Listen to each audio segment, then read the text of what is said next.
सदगुरु कबीर साहब की एक पंक्ति है, ध्यान देना। सदगुरु कबीर साहब की अपनी वाणी बीजक में व्यवहार, परमार्थ, सिद्धांत, सामाजिक, पारिवारिक सभी बातें कही है। सदगुरु कबीर साहब कहते, कहाँ लोग कहूँ युगन की बाता, और भूले ब्रह्म न चीने बाटा। बस इतनी सी पंक्ति काफ़ी है। उस दिन कहा था, आपन कर्म न मेटो जाई। सदगुरु कबीर साहब यहाँ कहते हैं कि कहाँ लोग कहूँ, कहाँ तक कहा जाए। और कहने वालों ने भी कितना कह दिए पहले, और अभी भी कह रहे, आगे भी कहते रहेंगे, और सुनने वाले भी सुनते रहेंगे। कहने वाले में कोई कसर नहीं, पर सुनने वाले में बिल्कुल असर है क्या? कहाँ असर है? जहाँ के तहीं है। बदलाव आया, सेवा के लिए बुलाते हैं वहाँ तो चलेंगे तो सोचेंगे जाएं कि नहीं जाएं, कितना समय लगेगा, कितना काम करेंगे, बहुत सोच समझ के जाते हैं। कुछ लोग पहुँचते हैं जो वास्तविक में भक्ति करने आए हैं, भजन कर रहे हैं। हाँ, भजन गाने वाले, प्रवचन करने वाले बहुत हैं, लेकिन उस पे चलने वाले बहुत कम हैं। तो ध्यान देना बात, सदगुरु कबीर साहब क्या कहना चाहते हैं। भूले ब्रह्म न चीन्हे बाटा, कल्याण का रास्ता नहीं पहचान पाए। कल्याण का रास्ता क्या है, किसकी पूजा, किसकी भक्ति, किसकी सेवा करनी चाहिए, ये पता है? नहीं पता है। सदगुरु कबीर साहब बताते यहाँ पे, जड़ और चेतन। चेतन कौन है? जितने प्राणी हैं वे सब चेतन हैं, और जितने भी पांच तत्व हैं, पदार्थ हैं, वो क्या है? सबके सब जड़ हैं। हम जड़ की सेवा करते हैं, हालांकि ये शरीर भी तो जड़ है, लेकिन इसमें चेतन है। लोगों को आज तक के इसका भ्रम नहीं गया कि जड़ क्या है और चेतन क्या है। इसीलिए सदगुरु को कबीर साहब कहते हैं, भरम बड़ा त्यों लोक में, भरम मंडा सब ठाव, कहीं कबीर पुकार के तुम बसे भरम के गाँव। सब भ्रमित थे। भ्रम और भूल मिटाने के लिए तो ये सत्संग होता है ना, पूजा पाठ, ये काय के लिए होता है, मंदिर काय के लिए होता है। वहाँ जाके हम चिंतन करें, अध्ययन करें, विचार करें, लेकिन हम वो गुड्डा गुड्डी का खेल आखिरी तक करते रहते हैं, पहली क्लास आखिरी तक। वो हमारा छूटता नहीं है गुड्डा गुड्डी का खेल। आप कहते हैं कि गुड्डा गुड्डी का खेल क्या है?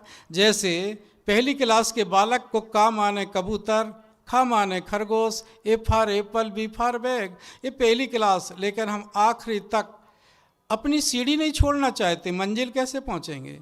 सदगुरु कबीर साहब यहाँ वही कहते हैं, कहाँ लोग कहूँ युगन की बाता, और भूले बड़े बड़े ब्रह्म ज्ञानी कहलाने वाले, बड़े बड़े पंडित कहलाने वाले, वे स्वयं ही भूले हो। साहब तो कहते, अगुआ भूला वनखंड मंजा, वनई बदरिया पड़ गो संजा। जब अगुआ मुखिया ही भूला हो तो पीछे के लोग तो भूलेंगे। सदगुरु कबीर साहब यही बताने चाहते हैं, आप चेतन हो, जड़ नहीं हो, पर आप भूले हैं पत्थर पानी। सदगुरु कबीर साहब कहते, कबीरन भक्ति बिगाड़िया, कंकर पत्थर धोए। कंकर पत्थर धो करके भक्ति का स्वरूप को ही बिगाड़ दिया। भक्ति है क्या उसको नहीं जानते। भक्ति कौन कर सकता है?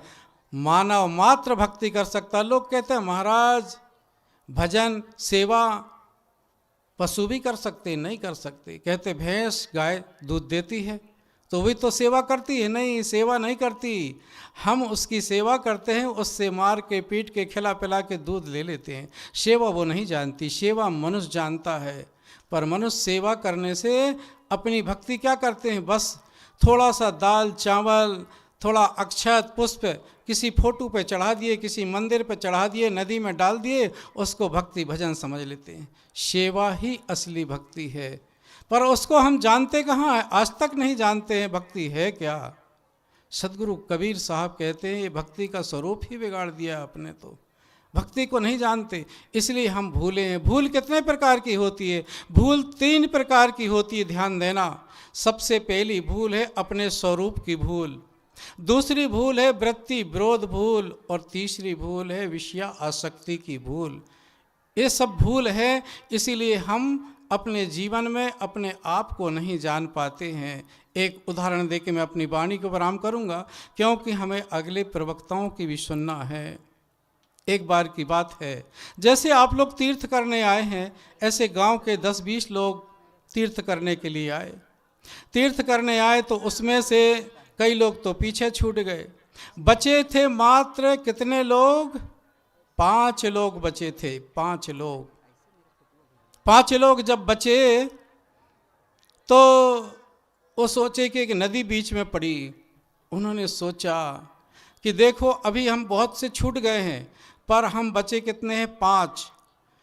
अब 5 बचे हैं, तो उन्होंने कहा कि देखो एक दूसरे का हाथ पकड़ लें, नदी पार करने में कहीं इतने और न छूट जाए, नहीं तो घर जाके जवाब क्या देंगे।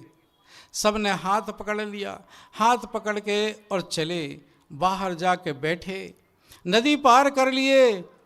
उनने सोचा कि अब गिनती कर लें। जब गिनती करें 1 2 3 4, कितने बचे? 4 बचे। एक तो जरूर बह गया, पक्की बात है। अब जवाब क्या देंगे? हुआ क्या कि चारों के चारों अफसोस में बैठे। एक आपके जैसा पारखी उधर से गुजरा, बोले भाई क्यों मनहूस बैठे हो?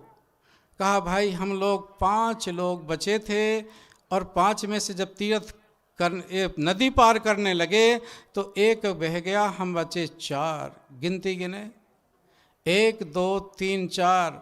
उसने समझ गया कि ये लोग, एक आदमी मतलब जो गिन रहा वो भूल रहा है। उनने कहा भाई तुम लोग कितने थे?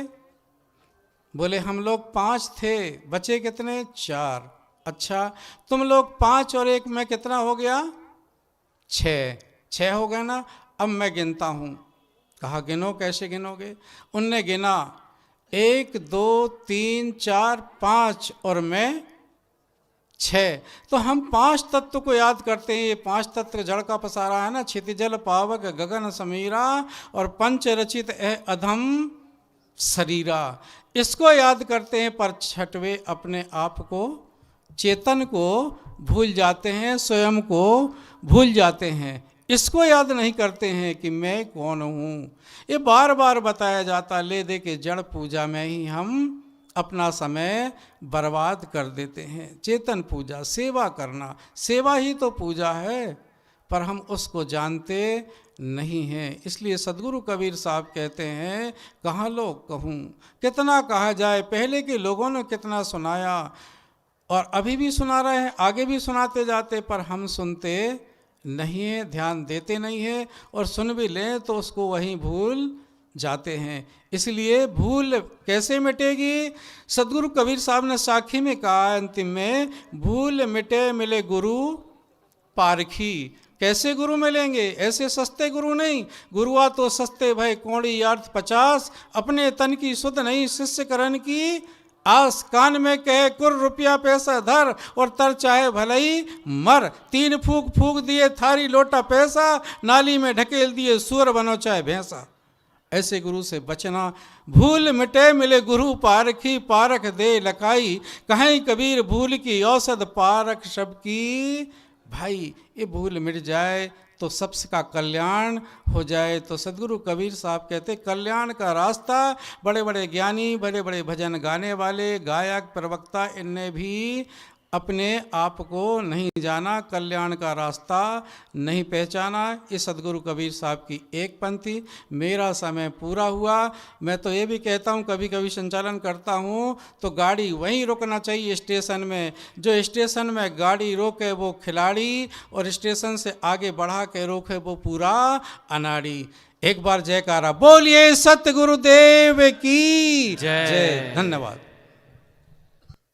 अभी हम सब